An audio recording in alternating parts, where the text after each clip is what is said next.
Good morning, everyone. Good morning. My name is Racek, and I recently graduated from Bloomington High School South. As a recent graduate, I was asked to give my own sermon today, and I'm so honored to do so. Starting on Tuesday, I will be attending Indiana University to pursue international studies, and I'm so thankful for the opportunity to close this chapter of my life by being here with you all today. Growing up, I attended St. Charles Elementary and Middle School. All of my friends and classmates were Catholic, or at least very familiar with Christianity from our daily religion lessons and weekly masses. This wasn't innately a good or bad thing. It just meant that my view of the world and religion didn't look different from the people that I interacted with every day. Now, after 4 years at Bloomington South, and as I look forward to my future at IU, I've had the opportunity to meet friends from other religious traditions and ways of viewing the world. Talking with them about how they understand God and faith illuminated my life in unexpected ways. For the first time, I could see how a lens of faith influenced my view of the world and how that lens differed from others. In our world today, we are often faced with the temptation to make faith straightforward. We want to believe that our lens is simply the correct way to see the world. We are tempted to define faith as simple to understand, as something to make boundaries and to separate ourselves from others. But instead, today's gospel shows us that faith is not so simple. We see that the boundaries of faith are fluid and constantly changing. Today, God shows us that the gift of diverse faith is what calls us to love all people. In today's gospel, we are transported by Matthew to the land of Tyre and Sidon. This area was a Gentile district, meaning that the people living there did not practice the Jewish faith. Here in this region, a woman approaches Jesus. This woman is described as a Canaanite. In the ancient world, the land of Canaan was the ancient pagan enemy nation of Israel. So we are meant to see a startling difference between this woman, a so-called evil pagan, and Jesus. This Canaanite woman calls out to Jesus, shouting, "Have mercy on me, Lord, Son of David. My daughter is tormented by a demon." Interestingly, this woman shouts to him. She stands far enough away from Jesus and his disciples that she must raise her voice. This distinction is interesting because when this story is told in Mark's gospel, Jesus meets the woman inside a house. But in Matthew, the fact that they encounter each other outside, far enough away from one another that the woman must shout, emphasizes the cultural differences between Jesus and the Canaanite woman. Coming from different faith traditions, different economic statuses, and different histories, they are so at odds that at first, Jesus and the woman cannot even come close enough to understand one another. In response to her shout for help, Jesus' answer to the woman is surprising. He does not welcome her or call him to her. He does not bridge the distance between them.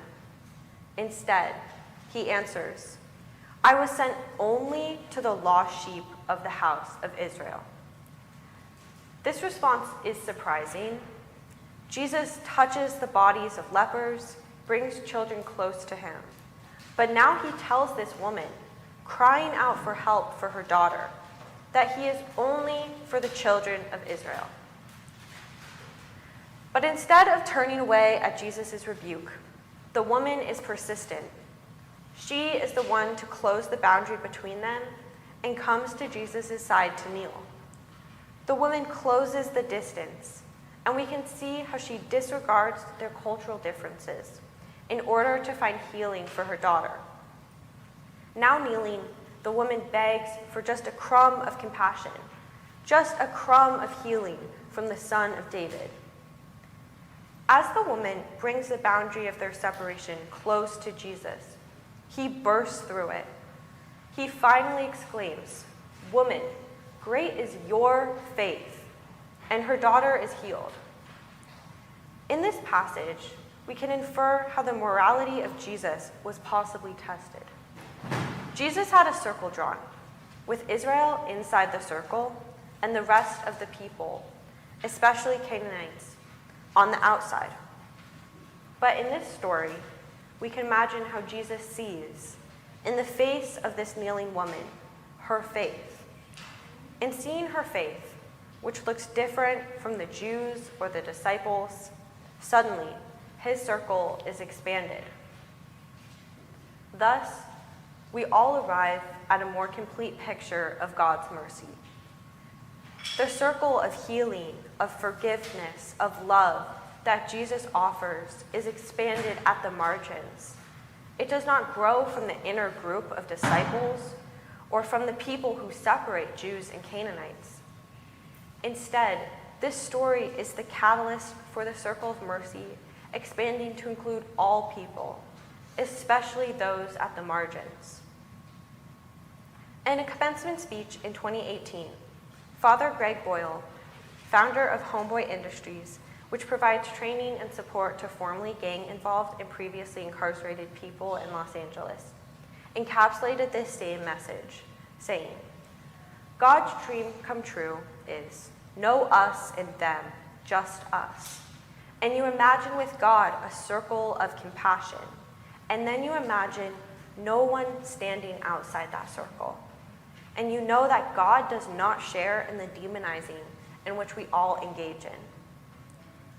The reality is often we make the margins by highlighting what separates us.